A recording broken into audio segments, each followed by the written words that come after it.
Today I'm going to show you how to make this really easy Swedish meatballs. Now I happen to find this recipe online in a site that is not a low-carb site, and even though it has a little bit of panko breadcrumbs in it and regular flour, it still comes in low-carb. But of course you can feel free to make substitutions for those two ingredients to make it even lower. So you're going to need a pound, which is about 453 grams of ground beef or mince, 1/4 cup of panko breadcrumbs, 1 tablespoon of parsley chopped. Now I'm using the slightly dried stuff from the refrigerator section. 1/4 teaspoon allspice, 1/4 teaspoon of nutmeg, 1/2 teaspoon of garlic powder. We're going to need 1/4 cup of onion finely chopped, so I won't need all of this. And then about 1/2 teaspoon of salt and 1/8 teaspoon of pepper and 1 egg. Okay, now that was for the meatballs themselves. Now for the gravy or sauce, you're going to need a tablespoon of olive oil, 5 tablespoons of butter, 3 tablespoons of your flour of choice, 2 cups of beef broth, 1 cup heavy cream or pure cream as it's called here. You're going to need a tablespoon of Worcestershire sauce, a teaspoon of Dijon mustard, and then just salt and pepper to taste. Okay, so in a medium-sized bowl, we're going to combine the ground beef, the onion, parsley, the panko breadcrumbs. I've got all the seasonings mixed together here, so they're going in at once. And the egg.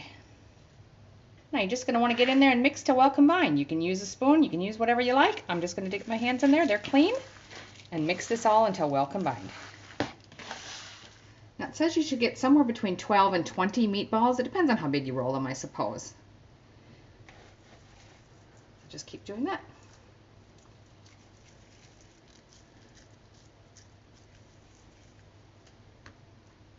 Okay, so I ended up with 22 meatballs, but I did use a 500-gram package of beef mince, which is a little bit over a pound. So yours will vary depending on how big you roll them. So I've got a large skillet that's been preheating over medium-high heat. I'm going to add my 1 tablespoon of olive oil and a tablespoon of butter, and let that heat up and melt.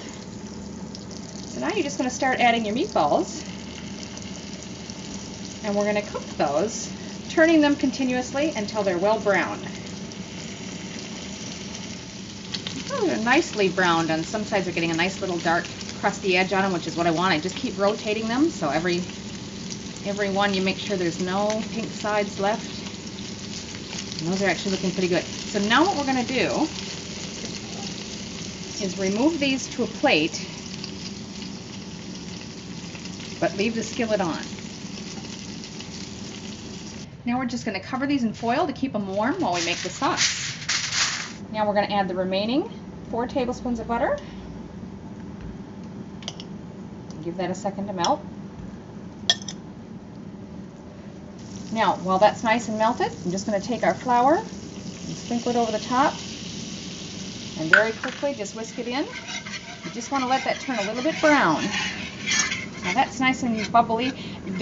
How thick it gets is going to depend on what type of flour you use. Okay, so now to that, we're going to add our 2 cups of the beef broth. Mix that in. And now we'll add the cup of cream.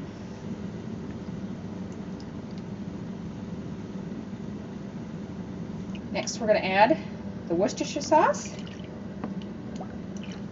and the Dijon. Mix it in. And the last thing is going to be salt and pepper to taste.